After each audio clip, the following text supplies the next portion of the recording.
threat. 12 million Americans on alert again tonight from Missouri to West Virginia to North Carolina. The flooding deadly already and rushing water sweeping into an apartment building. Part of the building then collapsing. 4 inches of rain in 30 minutes near Wheeling, West Virginia. At least 6 people have died there. In Fairmont, West Virginia, families racing to escape that apartment building. Floodwaters ripping the back of the building right off. And the new system tonight, heavy winds and rain in St. Cloud, Minnesota, the middle of the country. Then this is heading right to the northeast. Lee Goldberg has the forecast and Alex Perez with the images tonight. Tonight, families from West Virginia to the Carolinas on alert for more floods that have already killed at least 6 people and brought horrifying scenes like this. A flash flood emergency in Fairmont, West Virginia, raging waters tearing through this apartment building. Mother of 4, Tiffany Martin, says the building started collapsing as she raced to get out. How lucky do you feel to be here right now? So lucky. I'm here for a reason, clearly. And it's my children. The back wall gone, water cascading off the roof. Thankfully, everyone got out okay. But in Ohio County, West Virginia, authorities say at least 6 people have died since the storms began there Saturday. Up to 4 inches of rain falling in half an hour, leaving Logan and Jenna Pickens little time to get out of their home. The water was already halfway up my truck, so didn't have any time to grab anything. I mean, no clothes, no nothing. And David, you can see what's left of that apartment building behind me here. This community still on high alert. There's a flood watch in effect through tonight. David? Alex, thank you. Let's get right to that. Chief Meteorologist Lee Goldberg tracking it all for us again tonight. Hi, Lee. David, rounds of heavy rain from West Virginia for the next 3 days. Flood watches are up from Missouri to the Mid-Atlantic, but from Charleston to Roanoke to Raleigh. Training thunderstorms could cause up to 5 inches of rain to the severe zone. Tornado watch across parts of Minnesota. A multi-vortex tornado is on the ground northwest of Brainerd. Could be a dangerous night in Minneapolis. Slow-moving front, so that means the storms creep into the plains tomorrow. The threat will be from Wichita to Kansas City. Over the next few days, it's Oklahoma City, Chicago, and Detroit, then to the East Coast right here in New York City Thursday. David? We'll track it right here with you, Lee. Thank you. Now to the escalating war in the Middle East tonight. Israel and Iran, the death toll climbing on both sides. Israel targeting Iran's state TV live on the air, and you'll see the anchor running from the studio. And Iran striking apartment buildings in Tel Aviv. Multiple civilians have died. Our chief foreign correspondent Ian Pannell on the scene in Tel Aviv tonight. This is the moment Israel targeted Iranian state TV live on the air. The terrified anchor running for cover as smoke and debris filled the studio. The building up in flames. This reporter with bloodied hands rushing outside, blasting Israel's attack. The Israeli military claiming the station is at the heart of the regime's communications, saying residents were warned to evacuate. Israel also bombing Iranian F-14 fighter jets, claiming it now controls the skies over Iran.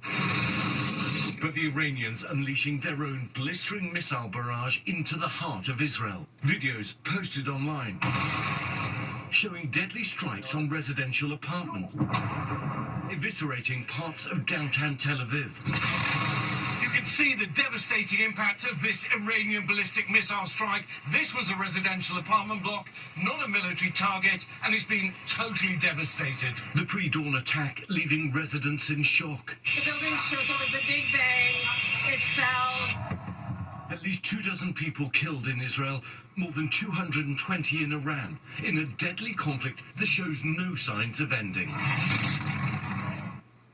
David, the US hoping not to be drawn into this, but tonight news that they're deploying an aircraft carrier and 3 destroyers to the region without delay.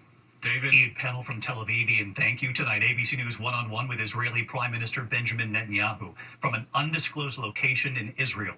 Our Jonathan Karl asking Netanyahu if Israel will target Iran's supreme leader.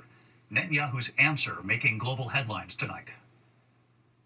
Today, Israeli Prime Minister Benjamin Netanyahu told me Israel won't rule out an attempt to assassinate Iran's supreme leader, Ayatollah Khamenei. Are you going to target the supreme leader? Look, we're doing what we need to do. I'm not going to get into the details. U.S. officials tell ABC News President Trump had rejected an Israeli plan to attack the supreme leader.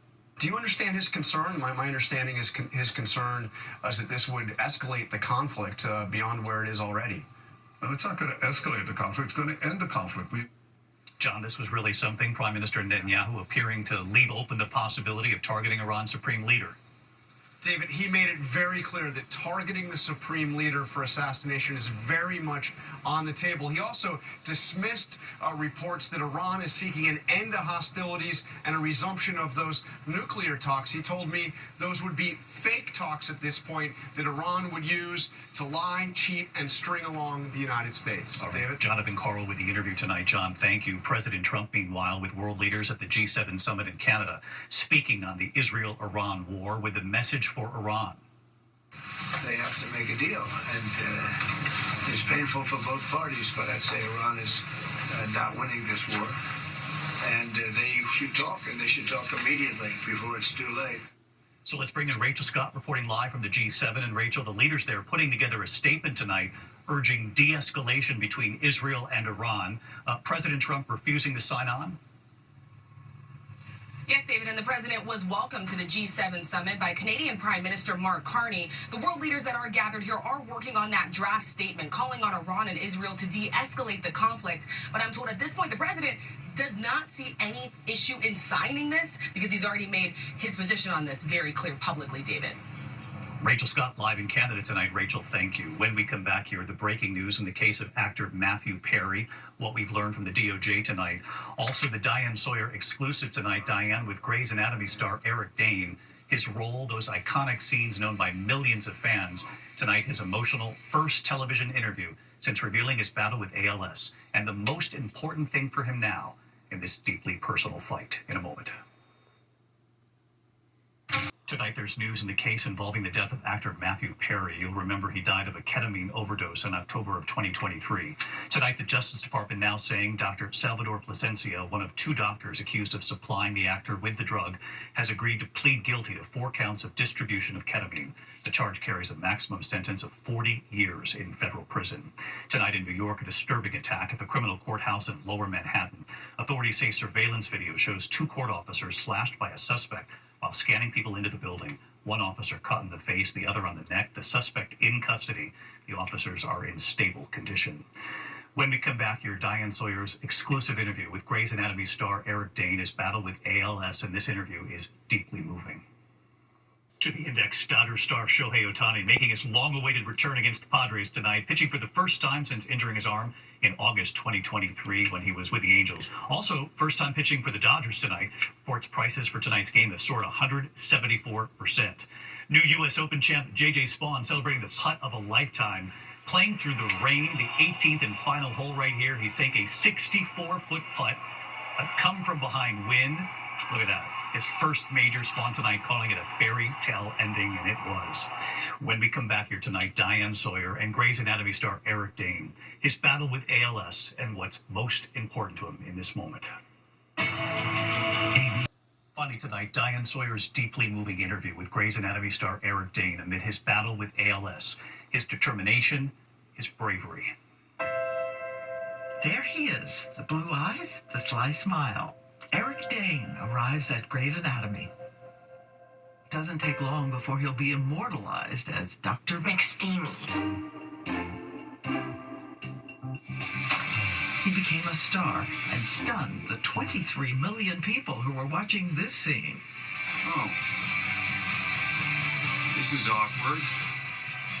And now, this 52-year-old man we all know is walking into the room. This is wonderful, and you are tall. I am tall. Yeah. It helps, doesn't it? I like it. He is here to talk about his shattering medical diagnosis, so that anyone else who receives the same news will know they're not alone. Take me back to the first thing that made you concerned, worried, baffled. Where did it begin? I started experiencing some weakness in my right hand. And I didn't really think anything of it. At the time, I thought maybe I'd been texting too much or my hand was fatigued. But a few weeks later, I noticed it had gotten a little worse. So I went and saw a hand specialist who sent me to another hand specialist. I went and saw a neurologist, and the neurologist sent me to another neurologist and said, this is way above my pay grade. Finally, after 9 months, the crushing reality. He is told he has the incurable disease that progressively kills the nerves that connect to your muscles, affecting your arms, legs, speech, breathing. In the end, for so many, paralysis while your mind is still acute. It's called ALS. I will never forget those 3 letters. It's on me the second I wake up. It's not a dream. It's not a dream. No. I have one functioning arm.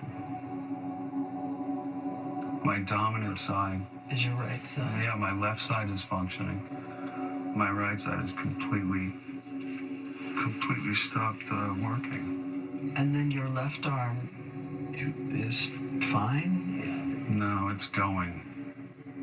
Yeah, I feel like maybe a few more months, and I won't have my left hand either.